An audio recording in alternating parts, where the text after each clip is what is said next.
So the YouTube is up, and now what am I about to do?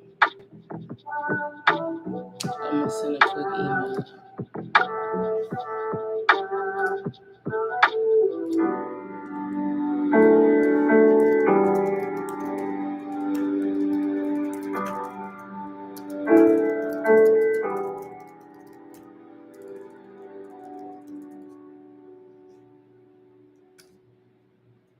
Okay, let's see.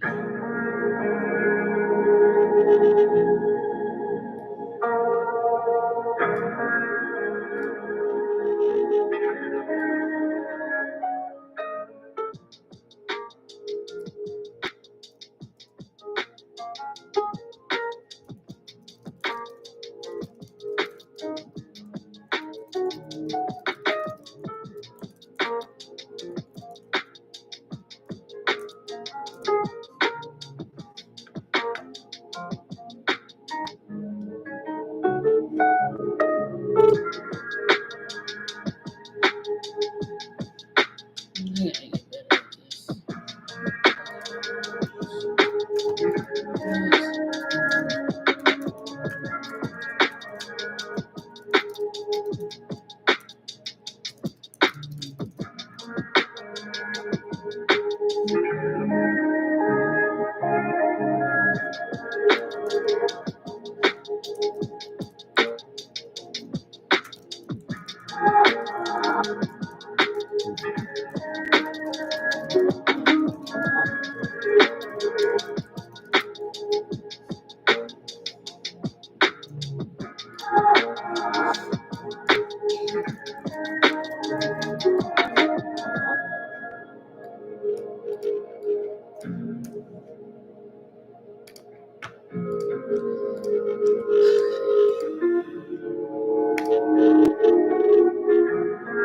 Hopefully, there's not too many grammatical errors in there. Okay. She said yes, it's working. Okay, that's good. So, just sent out an email to let everybody know that, hey, I am here. Come join the class. So, tonight we are discussing marital deduction trust / QTIP trust. This is a part 2 to what we discussed last week. And if you read the email would have told you what we discussed. And I reviewed a few topics within that email. So, let's go back because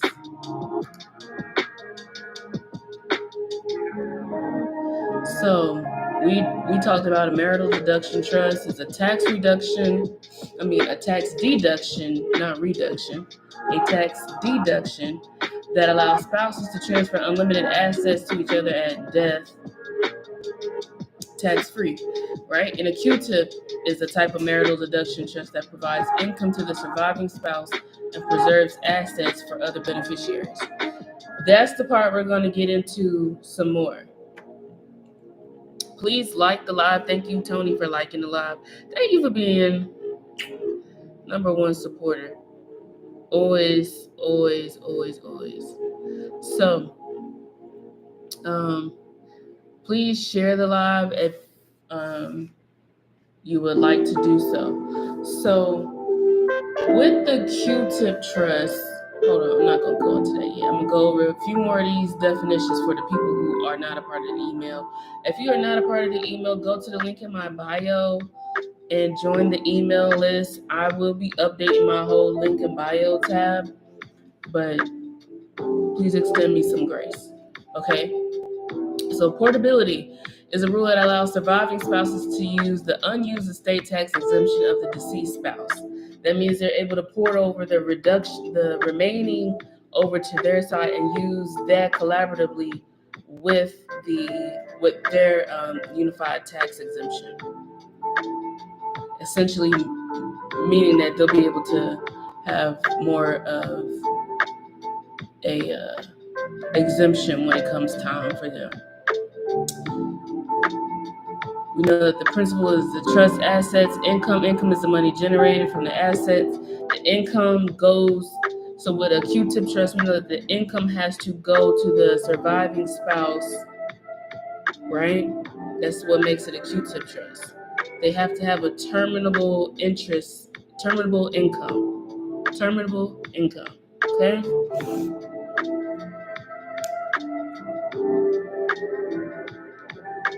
And so the dessous, which I put in the email as well, the dessous is the deceased spousal unused exclusion, okay? What is the purpose of a marital deduction trust / Q-tip? Helps married couples avoid estate taxes, provides for the well-being of a surviving spouse, and protects children from previous relationships. It also helps you pick who you want your beneficiaries to be, right? So let's get into it. Also, I asked y'all to read 2056. Just browse over. Y'all didn't, you didn't have to go too deep into it because it is, at the end of the day, it is a tax code. And it is not the most interesting thing to read, but I did want you to be at least familiar with it, right? And some of the verbiage that is a part of it. So that way, when it's time for you to set up these things, it's not foreign to you. Right? You are aware of it, you know about it. Thanks for getting the live up to 1,000 likes. I appreciate that. Please put all questions in the chat. Feel free. During the live session, I'm rereading that. I just talked about 2056. And also, to make these elections, you will put this on IRS code what? 706. So you have to elect for these things on your IRS code 706. So now that we kind of did a little recap, let's move into what we're going to talk about tonight. We're going to focus on the portability, the 5x5 power, and overqualification. Okay? So this class isn't going to be that long. I say maybe we'll be in here 30, 45 minutes if that. Just depends, okay? So the 5x5 power, either 5% or 5,000. What does this have to do with a Q-tip trust? So with the Q-tip trust, we know that is a qualified terminable interest, right? Q-tip, qualified terminable interest property. Now, in order to qualify for the Q-tip trust, you have the surviving spouse has to be able to have the income from that. So that is what this 5x5 power clause is kind of helping with, right? Because she or he should be able to withdraw 5% of the income or 5,000, whichever is greater. It is up to the discretion of the spouse to decide. This year I want to take 5,000. This year I want to do 5%. Usually people go for the 5%. And so that's what you want with that. Overqualification occurs by passing more to the surviving spouse than property interest qualifying for the marital deduction than is necessary to keep the federal estate tax at the decedent's death to the minimum. You don't want to waste the unified credit amount and end up overpaying in the long run. So, last week we looked it up. How much was it? It was the unified tax credit for 2024 is 13.6 for individuals, and for married couples, we know that they just double it, right? So it's 27.22 million for married couples. And by 2025, it'll be 13.9 and 27.9 million. Let me me make that clear. We're talking about millions of dollars for married couples. So obviously you would rather have 5% of a couple million versus 5,000. Okay? So that's the 5.5 power. Now, overqualification can happen when you try and divvy up and, okay, let me try and pay some of this taxes when the first spouse dies. Does it function like an annuity? No. Hi, Trinet. I don't think I've seen you in here before, but I'm glad you're in here. So, no, it doesn't work like an annuity.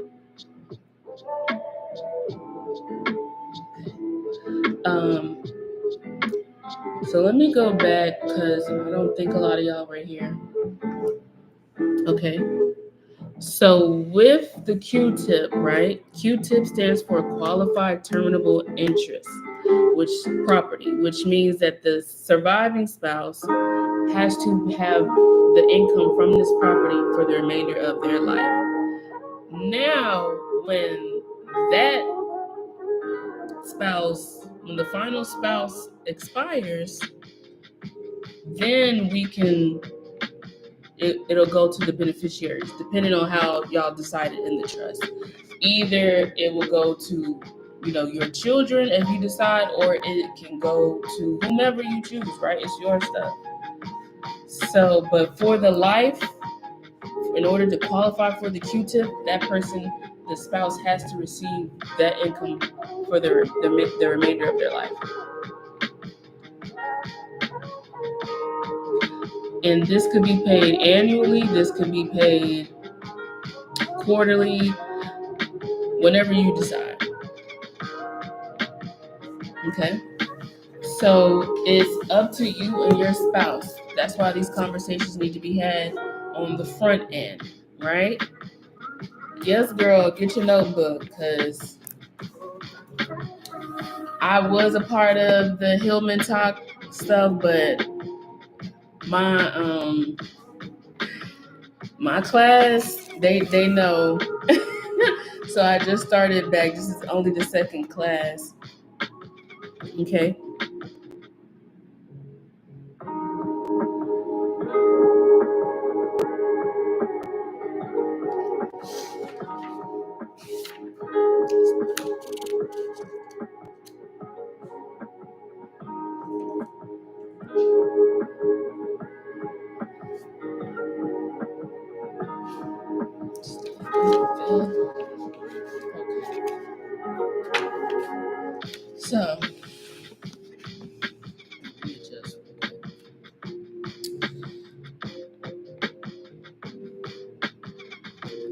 So, TriNet.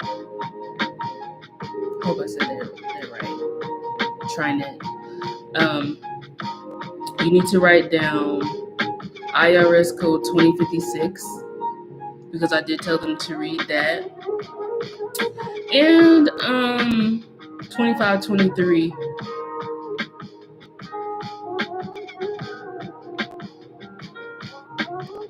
Because that can help provide an unlimited deduction transfer to a spouse.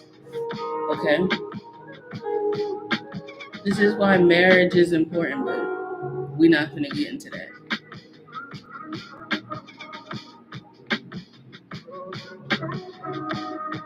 Okay?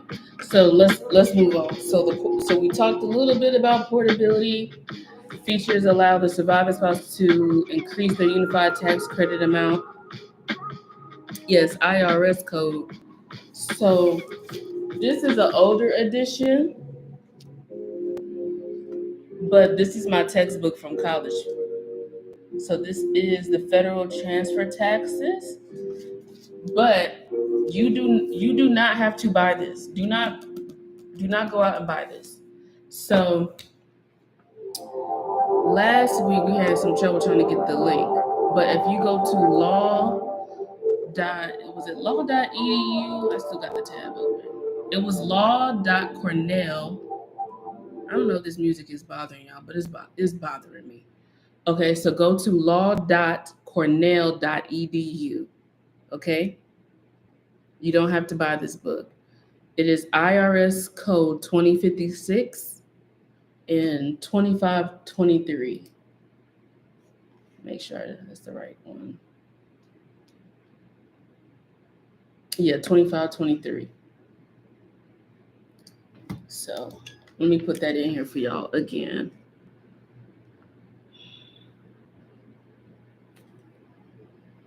Law.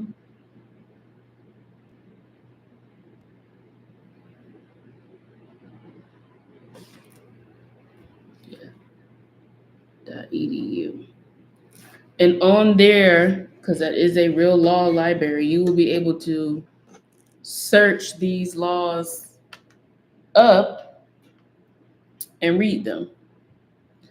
So just go on there, search 2056, and it'll pull it right up.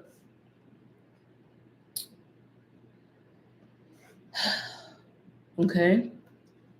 So the 2050, so IRS code 2056 really is the whole gist of marital deduction, right?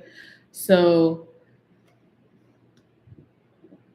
it tells you what it is, how to elect it, and then on your 706, which is the actual IRS tax form, that if you go to irs.gov or you Google 70 IRS form 706, you'll be able to pull it up and see that it is about 30 or so pages, and within 9 months of the first spouse passing away, you have to go ahead and make these elections on your taxes, get all of this together, and pay Uncle Sam their money, or not pay Uncle Sam their money the legal way. Okay, so that's a little bit about what we had. We got into that last class.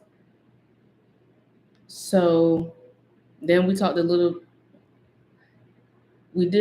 bit. I think we glazed over portability, because portability was in the email. That's another thing. Sign up for the emails, because I put a lot of what we review in class in there. I add vocabulary, and if the links act right, I try to add as many links and resources so that y'all can go and read the stuff on your own, right? So do not rely solely on me. Always, always, always use the resources, read them, and do your own research. Also, this is strictly educational purposes only. This is not financial advice. Like I said from the first class, always consult with an estate planning attorney, okay? Not a attorney that does estate planning on the side. No, get you an attorney whose sole focus is estate planning. It's a big difference. Um, so that's a little bit of what we had talked about. So a lot of the times you're going to hear QTIP trust, marital deduction trust called AB trust. So usually the A side is the marriage side of the trust, and then the B side is the family trust. So when these assets and all this stuff is getting moved around because of the act of somebody passing away, that's when you start, okay, well, this needs to go here. I want this to go here. And then once the final spouse dies, I want it to roll over here or pour over here. Okay? It says, in order to maximize the utility of this technique, a AB or ABQ trust device can be designed to pass to the A trust or to the A and Q trust together exactly enough property to reduce federal estate tax in the estate of the first spouse to pass away to the lowest desired amount or even zero. Now, will you be able to get it to zero? You gotta get a good lawyer. I'm not a lawyer. Okay. But I want you to think of it like buckets, right? That's as simple as I could put it.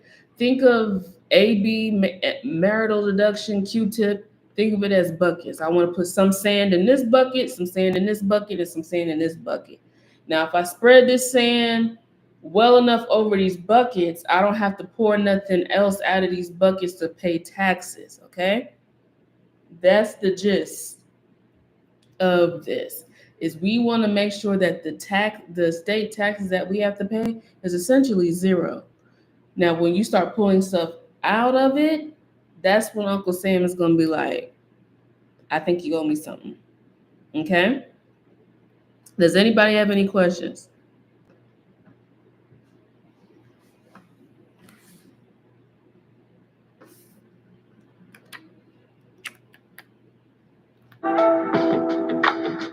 Do I need to repeat anything? Okay. No questions. And y'all be feeling like sometimes I be talking too fast. But maybe it's just me. But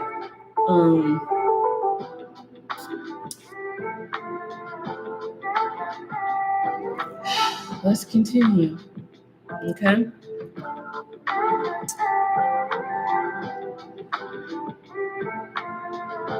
So overqualification, which we talked about, we glazed over it.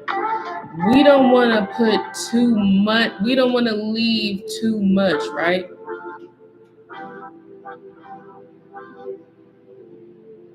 So we don't. Okay, so we know that you can pass on. You could pass to your spouse 13.6, like 27, because you're married. 27 million, right? So anything outside of that 27 million, anything over that 27 million is going to be taxed at 40%, right? So if you're at 28 million, right, and you know 27 the IRS can't touch, that 1 million is going to be taxed at 40%, right? That's about 400,000. Let's do the numbers, because I don't want to tell y'all wrong numbers, but I'm pretty sure that's 400,000.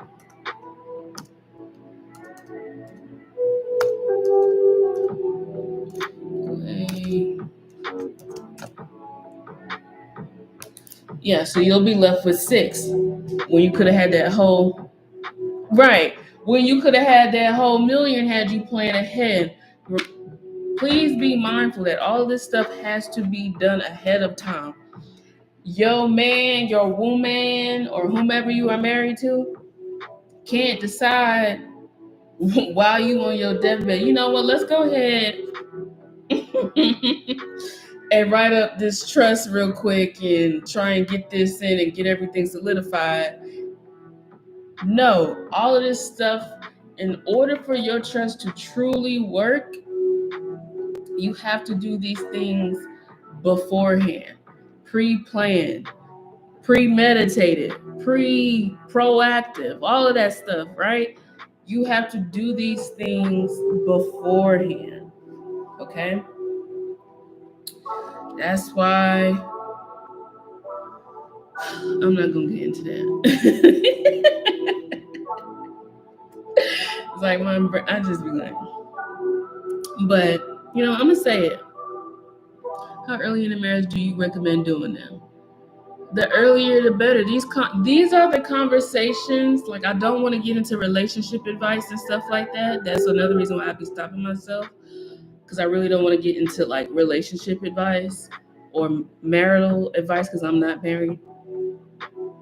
But I really want y'all to think about this stuff beforehand. When you are 6 months into dating somebody, when you are engaged to somebody during that engagement period until the time you actually tie the knot, y'all should talk about this stuff, right? Like, this is things that, like, okay, if something was to happen to either one of us, what do we oh, thank you. I'm glad you're here. I'm glad you're learning about it. I have one more class, I want to say, and we should be talking about it might be more than one class because, like I said, I had took some time off for personal reasons. But yeah, so we were also supposed to talk about special needs trusts. Okay, so yeah, in my first class, I'm gonna go back for Trinet. Why not? We got time, right? So in my first class, we went over, okay, what is a will? What is a trust? Four major types of trust. You have revocable, irrevocable, um, and testamentary. I don't know why I keep drawing blanks, y'all. I'd be over it. And testamentary. Now, with the Q-tip, it could fall in under irrevocable or revocable, right? It could fall either one. Now, revocable means you have the power to change it. Irrevocable means it's set in stone. You can't change it, right? So that's the difference. So that's what we want to be mindful of too. Is revocable we can change, irrevocable we know we can't change. Let me go to my lesson 1 notes real quick. Yeah, we discussed what is a will, the rules for distribution of separate property.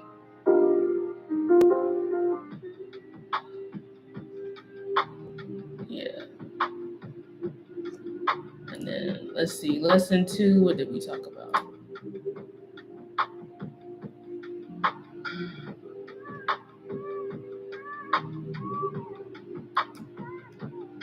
I made a mistake in my own notes. I got that down here twice.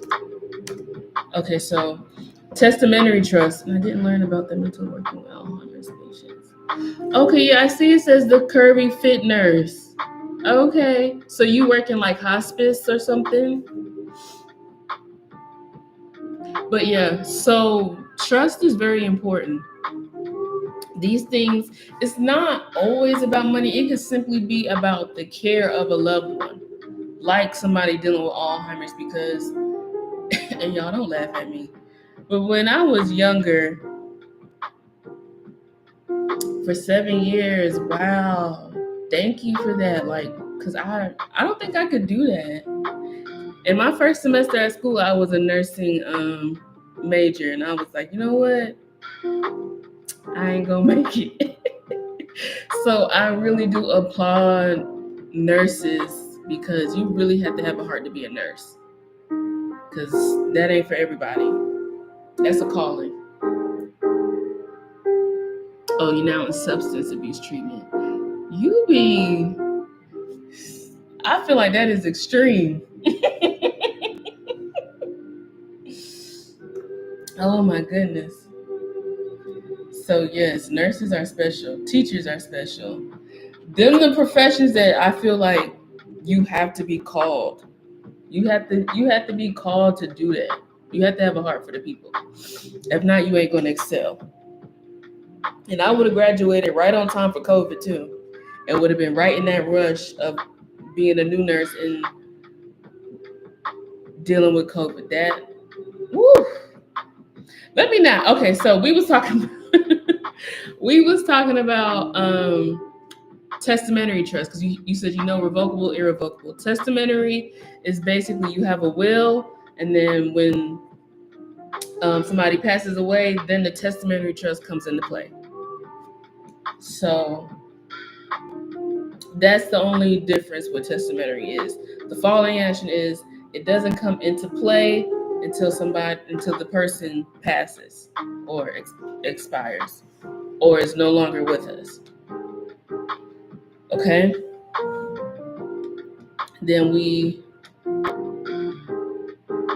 talked about what constitutes a valid trust. So to have a valid trust, you have to have the intent. The grantor or the settler must express proper intent to create a valid trust, right? Delivery, you have to put the property and stuff in said trust. Then the corpus is the actual body of it, the language of it, all of that is considered the corpus of the trust.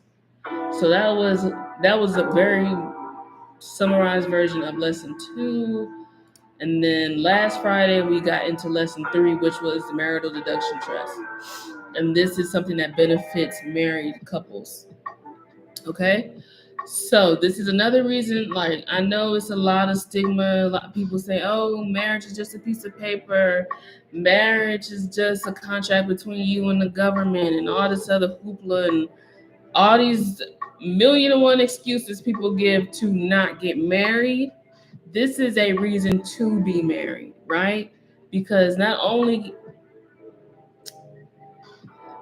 I don't be one. this is a very good reason to be married, right? When people talk about generational wealth, this is one of the tools. Like, it was, if it wasn't a tool for marriage, the IRS wouldn't care. The IRS wouldn't be writing tax codes about it. The IRS wouldn't be going through this, having lawyers write these kind of things up. There wouldn't be no generational skipping tax. It wouldn't be all these different things that help you for married couples if marriage wasn't important. Okay? So when we talk about, oh, marriage ain't worth it and this and that, take time to find the right person. To discuss these things beforehand. You should be discussing, yep, and that's why, yeah, people have arranged marriages. Because it's like love should be at the center of it. Love, respect, whatever your religious beliefs are, those should make up the nucleus of your marriage, right? But also, it's transfer of power, it's transfer of wealth, it's all of these things. Why you think, like, in certain countries and in certain cultures, they still expect you to pay a dowry. They still expect you to buy certain things, especially when you marry a daughter. Like, you have to buy 50 goats, you have to buy supplies and all these things to marry this woman from this culture. Because when you remove her out of the home, they have to find a way, okay, well, how are we going to survive without her being in the home? Because her being here, she cooked, she helped provide, she sewed clothes, she ran the finances in the house, she did this, she did that. She was an entity within this home. Now you have to pay to replace her. So that's what some of that dowry really is. Yeah, I'm cool with a dowry too. Please, yes, give me a dowry. Yes. And I think we as African Americans, we kind of lost that aspect because of slavery. I promise you, I'm not trying to get into all this stuff, but all this stuff always ends up being connected, right? So when people say marriage isn't important, oh, marriage is just, this is another plus that you have. Yeah, you can transfer your estate and not have to pay taxes. You can transfer wealth onto your children. You can put things in motion, right? So I'm not going to harp on relationships because I'm not a relationship coach. We here to talk about trust. And it's enough people out there that want to talk about all that stuff, and most of the time they don't even know what they're talking about. Okay, but back to marital deduction trust. So we talked about 2056, 25, 23. She said, whoop. and y'all know they don't know what they be talking about because most of them don't even be married. Like, that be the thing, y'all. Like, people be talking and don't have no fruit. Right, so 5x5 power is a clause that you can put in your QTIP, whether you can elect it annually, to spouse to withdraw annually, 5% or 5,000. So just remember 5x5. Okay, and we went over qualification. Yeah, that's all I put in my notes, y'all. Yep, 5x5 clause.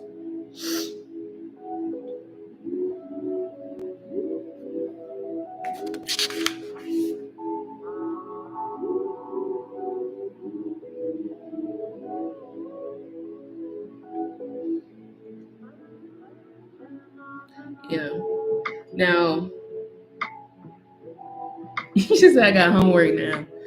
Yes, and make sure you sign up. Link in bio. Yeah, it should still be in there. So you'll be on the email list because I'll send a class review email, usually Mondays, Tuesdays. Look for it in your inbox. Look for it in your spam because until I think you have to accept it or whatever, it won't show up in your regular email inbox. It'll be in spam. Okay. And we can go deeper because then we could talk about pour over and insurance, which I know a lot of people use insurance as a way to fund trust, which is a very smart way to fund your trust with insurance policies. Okay. So we probably gonna stay on this for one more class because there still is some more stuff that we could definitely talk about. Does anybody have any questions, any concerns?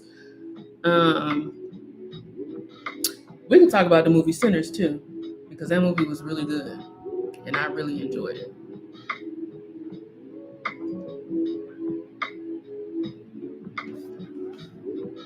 Okay.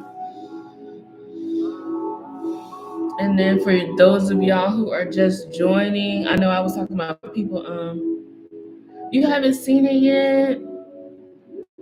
I do have a master's in trust and estate planning and trust and wealth management from Campbell University in Bowie's Creek, North Carolina. One of a few universities that offers that as a major.